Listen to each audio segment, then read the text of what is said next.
Ukraine stands at a crossroads, facing not just Russian aggression, but a new ultimatum from Washington. The Trump administration has delivered a peace plan with a one-week Thanksgiving deadline, forcing Kyiv to choose between its sovereignty and survival. The proposal, drafted without European input, demands concessions that strike at the heart of Ukraine's fight for freedom. As Russian forces press in and missile strikes continue, the American plan lands not as a lifeline, but as a heavy mandate. The decision Ukraine makes now will shape the future of European security and the value of sovereignty in a world of shifting alliances.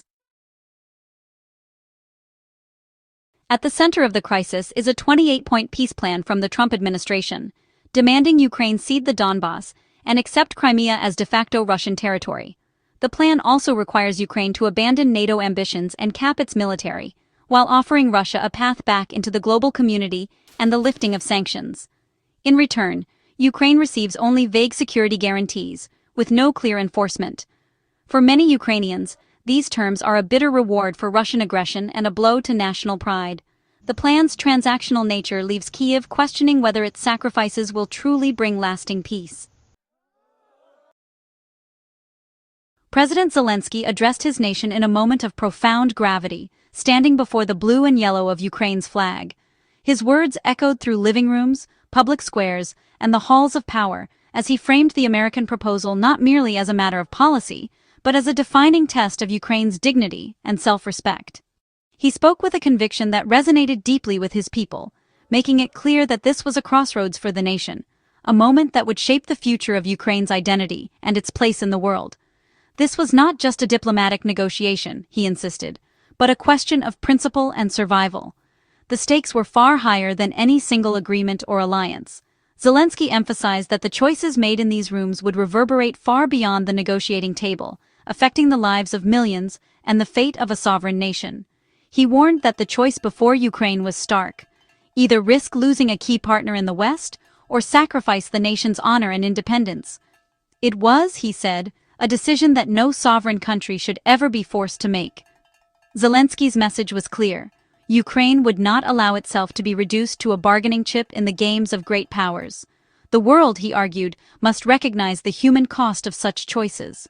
Drawing on Ukraine's long history of struggle and resilience, Zelenskyy reminded his audience that the nation's spirit had been forged in adversity. From the fight for independence to the recent years of conflict, Ukrainians have always valued their freedom above all else. This moment, he said, was another chapter in that ongoing story, a test of whether Ukraine would stand tall or bow to external pressure. Zelenskyy vowed to fight for Ukraine's freedom and dignity, signaling to both Washington and Moscow that he would not be coerced or intimidated. His words were not just for foreign capitals, but for every Ukrainian: soldiers on the front lines, families in cities under threat, and citizens yearning for peace. He called on them to stand together, to draw strength from their shared values and history. His speech was a rallying cry for unity and resilience. Zelenskyy reminded Ukrainians that their struggle was about more than territory or politics. It was about the fundamental right to exist as a free and independent nation. He urged his people to hold fast to their ideals, to support one another, and to show the world the true meaning of Ukrainian courage. By internationalizing the dilemma, Zelenskyy challenged the world to consider the moral and ethical cost of forcing a nation to trade its sovereignty for the promise of security. He appealed to the conscience of the international community, asking whether peace built on compromise and coercion could ever be just or lasting.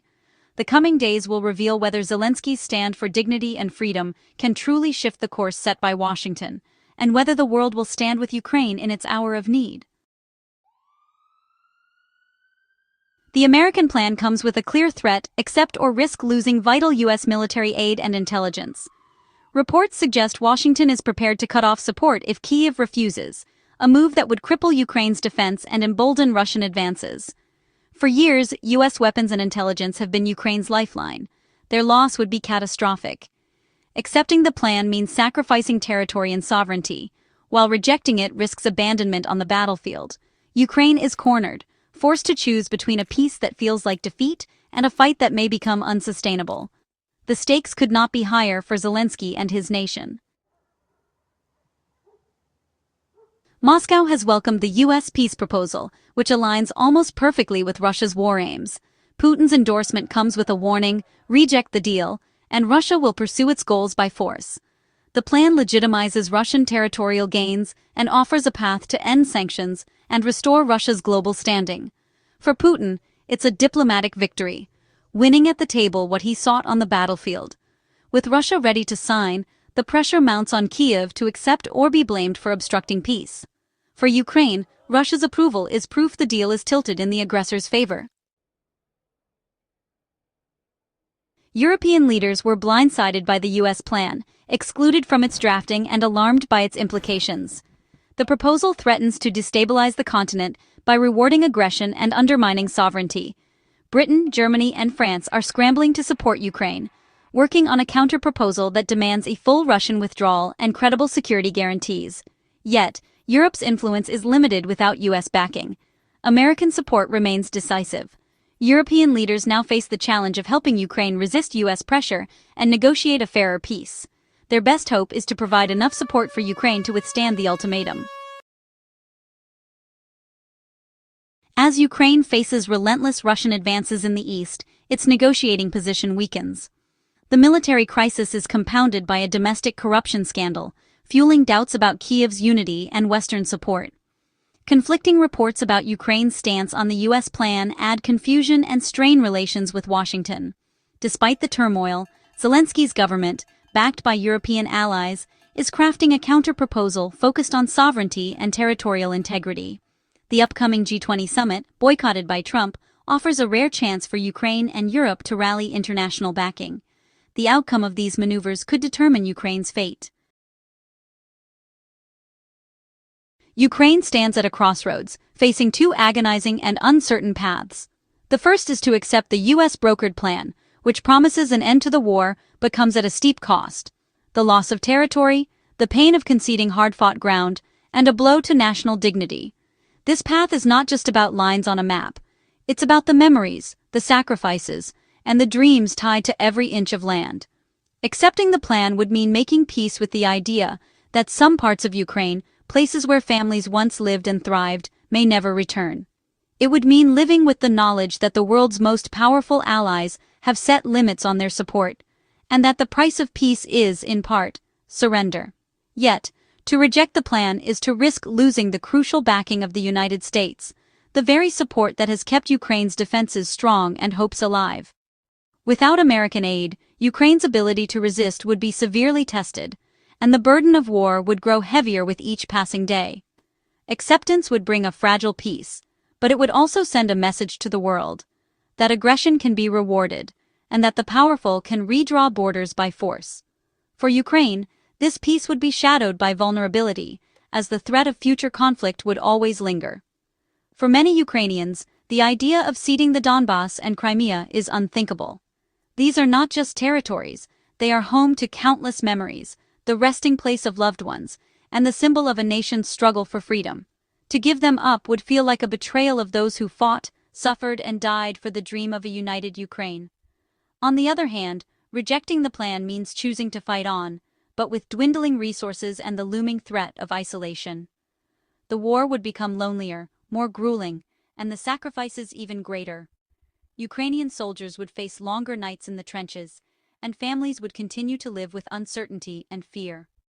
Europe's support remains strong, with humanitarian aid and political backing, but even the combined efforts of European allies may not be enough to fill the void left by the United States. The question lingers: can Europe alone sustain Ukraine's fight for sovereignty and survival? For ordinary Ukrainians, the choice is deeply personal. It is not simply a matter of strategy or politics, but of identity, memory, and hope. Around dinner tables and in quiet moments, families debate what future they can accept, and what price they are willing to pay for peace or for dignity. In the end, Ukraine must decide what it is willing to sacrifice, whether to accept a bitter peace that may never feel whole, or to endure a lonely war in the hope that justice and freedom will one day prevail. The nation stands united in its pain, but divided by the impossible choices ahead.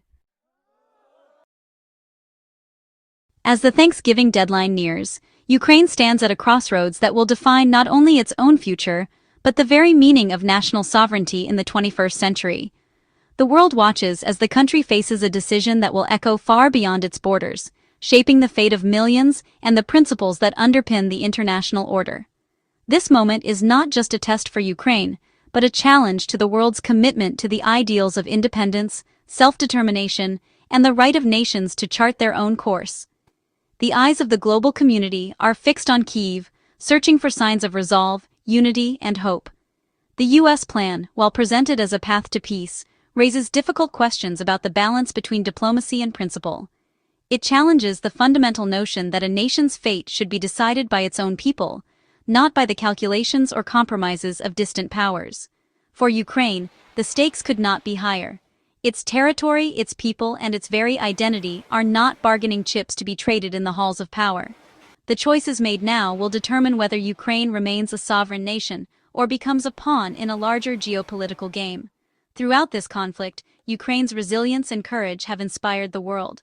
From soldiers on the front lines to ordinary citizens volunteering in their communities, the spirit of resistance has become a symbol of hope and determination for people everywhere. Yet now, as the possibility of peace is weighed against the ideals that have fueled this resistance, Ukraine faces its most difficult decision yet. The pain of loss and the longing for normalcy are balanced against the desire for justice and true independence. The international community, too, stands at a crossroads. This is a moral test for leaders and citizens alike. Will they support a peace that is just and lasting? Or will they accept a settlement imposed by force and fear? The world must decide whether to stand with Ukraine in its pursuit of dignity and freedom, or to turn away in the face of expediency. The outcome will set a precedent for how conflicts are resolved in the future. The devastation wrought by war is visible in every shattered building and every displaced family.